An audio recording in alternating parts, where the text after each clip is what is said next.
Hello అండి, welcome to my YouTube channel Padma's kitchen. Friends, ఈరోజు మన రెసిపీ వచ్చేసి బీరకాయ పచ్చడి అండి. ఈ పచ్చడిలో మనం చింతపండు కానీ టమాటో కానీ యూస్ చేయటం లేదు. ఓన్లీ బీరకాయ, ఇట్లా ఎండు కొబ్బరి కుడక, వెల్లుల్లి అండ్ పచ్చిమిర్చి, జీలకర్ర అండి. ఇంతే ఇంగ్రీడియంట్స్ దీనికి. చాలా కమ్మగా ఉంటుందండి. ఇది చపాతీలోకి, రైస్లోకి కూడా చాలా బాగుంటుంది. ఒకలాంటి కమ్మదనం వస్తుందండి. ఇంకా 2 ముద్దలు అన్నం ఎక్కువే తింటారు. కొంచెం వేడివేడి అన్నంలో నెయ్యి వేసుకొని పచ్చడి వేసుకొని తింటే సూపర్గా ఉంటుంది. అండ్ హెల్త్కి కూడా చాలా మంచిదండి. సో ఫ్రెండ్స్, ఇప్పుడు ఈ పచ్చడిని ఎలా ప్రిపేర్ చేయాలో వీడియోలోకి వెళ్ళి చూసేద్దామండి. ముందుగా స్టవ్ పై ఒక కడాయి పెట్టేసుకోండి. ఇలా కడాయి పెట్టేసుకొని ఆయిల్ వేసేసుకోండి. ఒక 2 టేబుల్ స్పూన్లంతా ఆయిల్ వేసేసుకొని తర్వాత 7-8 పచ్చిమిర్చీలండి. ఇవి కొంచెం కారంగా ఉంటాయి, మనకి చూసి వేసుకోవాలి. ఈ పచ్చిమిర్చి ఇలా కొంచెం పొంగుతున్నట్టు వచ్చేంత వరకు వేయించుకోవాలండి. తర్వాత ఇందులోకి ఒక 20 వరకు వెల్లుల్లి రెబ్బలు వేసుకోండి.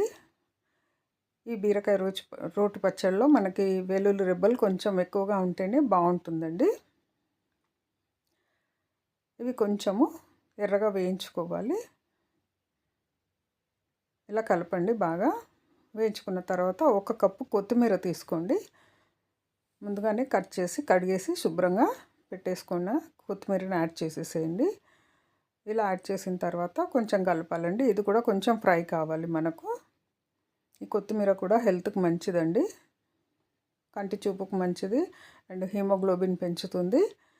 అండ్ పచ్చడి కూడా చాలా టేస్టీగా ఉంటుందండి. ఏ రోటి పచ్చడిలోనైనా కూడా కొత్తిమీర, పుదీనా కంపల్సరీ వేస్తాం కదా. ఇక్కడ నేను పుదీనా యూస్ చేయటం లేదు కానీ కొత్తిమీర వేస్తున్నాను. తర్వాత మనం ఇలా పీల్ చేసి పెట్టుకున్న బీరకాయ ముక్కల్ని యాడ్ చేసేసుకోవాలండి. నేను పూర్తిగా పీల్ చేయలేదు.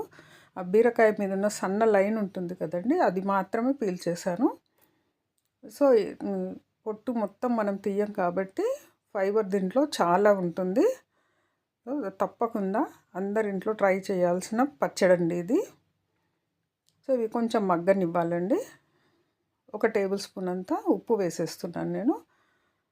ఉప్పు వేసిన తర్వాత చక్కగా మగ్గిపోతాయి మనకి. ఇలా ఒక 20 సెకండ్ల వరకు వేయించుకోవాలి. ఇలా వేయించుకున్న తర్వాత కొంచెం పసుపు వేసేసేయండి. 1/2 టీ స్పూన్ అంతా పసుపు వేసేయాలి. పసుపు వేసిన తర్వాత మళ్ళీ కలిపేసేయండి. ఇలా అడుగు నుంచి చక్కగా కలిపేసేయండి. పసుపు అనేది మనకి ముక్కలన్నిటికీ కరెక్ట్గా పట్టుకోవాలండి. అండ్ నూనెలో కూడా బాగా వేగిపోవాలి. తర్వాత ఒక మూత పెట్టేద్దాము. మూత పెట్టేసి ఒక 10 నిమిషాల సేపు మీడియం ఫ్లేమ్లో ఉడికించుకోవాలండి. చూడండి, మనము ఇది పొట్టు మనం కంప్లీట్గా పీల్ చేయలేదు కాబట్టి వాటర్ పడుతుంది. కొంచెము 1/2 టీ గ్లాస్ అంతా వాటర్ వేసేసుకోవాలి. ఈ వాటర్ వేసిన తర్వాత మగ్గిపోతాయి మనకి. చూడండి, ఇక్కడ కలుపుతున్నాను కదా, ఇంకా చక్కగా మగ్గిపోయాయి కూడా. ఇప్పుడు ఈ ముక్కల్ని చల్లారనివ్వాలండి. బీరకాయ ముక్కలన్నీ చల్లారిన తర్వాత మనము పచ్చడిగా రుబ్బుకోవాలి.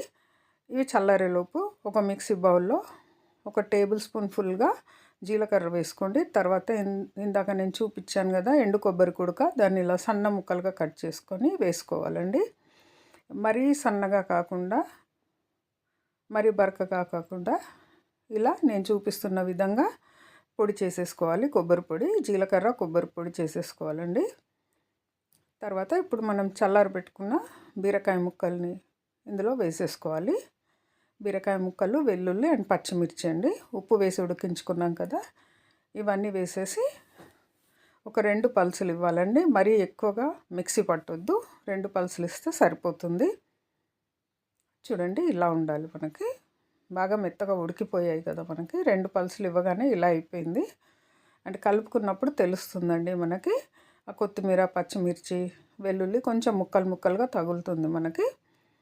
సో ఇప్పుడు ఈ పచ్చడిని మనం ఏ కడాయిలో అయితే బీరకాయ ఉడికించుకున్నామో అందులోకే షిఫ్ట్ చేస్తున్నానండి. మనం తాలింపు వేసినప్పుడు కలుపుకోవడానికి ఈజీగా ఉంటుందని ఇందులోకి వేస్తున్నాను. అండ్ ఉప్పు సరిపోలేదు, ఇంకొక టీ స్పూన్ అంతా ఉప్పు వేసేసుకోండి.